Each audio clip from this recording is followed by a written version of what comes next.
শিলো যদি ঘঁহি থাকে নহয় তেতিয়াও শিলটো ক্ষয় যায়, কিন্তু তোমালোকৰ মাথা যিমানেই বেছি নঘঁহা কিয় একো লাভ নাই। মাথাৰ ভিতৰত তোমালোকৰ ঘিউ বোলা বস্তুটোৱেই নাই। ইয়াৰ কি হ'ল বে? ই আহি পিনে আজি আমাক ঝাৰি আছে যে? গম নাপাওঁ বে। আজি চাকি ঘৰত মাইকীৰ লগত কাজিয়া লাগি আহিছে। মোৰো তেনেকুৱাই লাগিছে পাৰ্টনাৰ।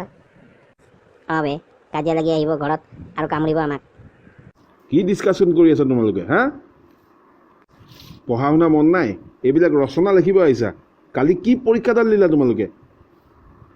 যোৱাকালি লোৱা পৰীক্ষাটো কেনেকুৱা হৈছে তোমালোকৰ কোৱাচোন?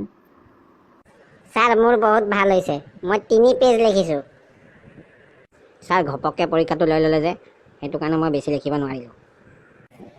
ছাৰ ময়ো বেছি লিখিব নোৱাৰিলোঁ। তাৰ মানে মোৰ পৰীক্ষা চবতছে বেছি ভাল হৈছে। ৰচনা প্ৰতিযোগিতাত মই প্ৰথম পাম।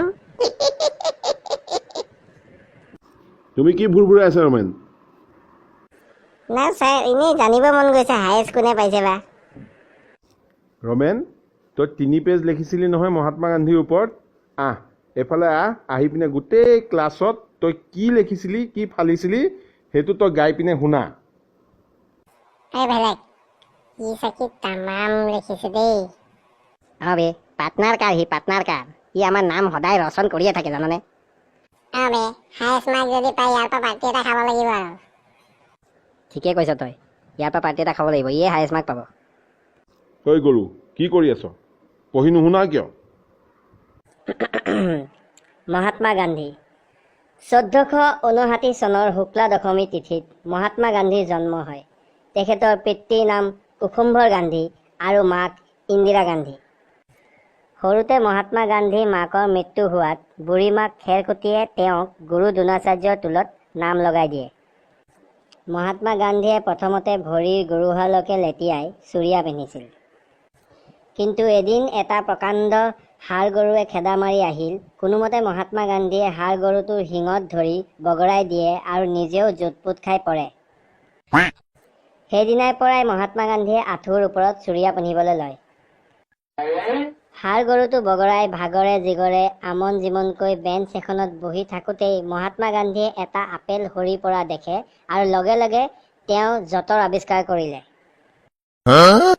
মহাত্মা গান্ধীয়ে ভাৰতৰ পৰা ইংৰাজক বিতাড়ন কৰিবৰ বাবে যথেষ্ট সংগ্ৰাম কৰিব লগা হৈছিল। ইংৰাজৰ লগত সংগ্ৰাম কৰি 1826 চনত য়াণ্ডাবু নামৰ ঠাইত সন্ধি কৰিবলগীয়া হৈছিল। সন্ধিত ইংৰাজে সুধিলে, তুমি আমাৰ পৰা কেনে ব্যৱহাৰ বিচৰা?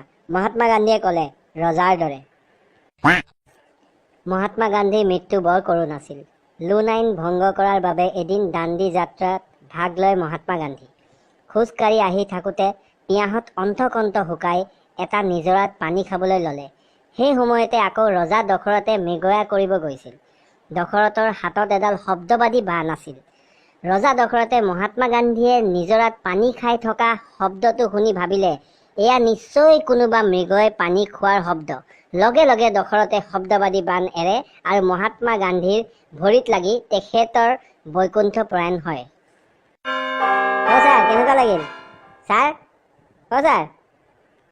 ছাৰক মাতি লাভ নাই তোৰ ৰচনা শুনি ছাৰে বৈকুণ্ঠ প্ৰয়াণ কৰিলে।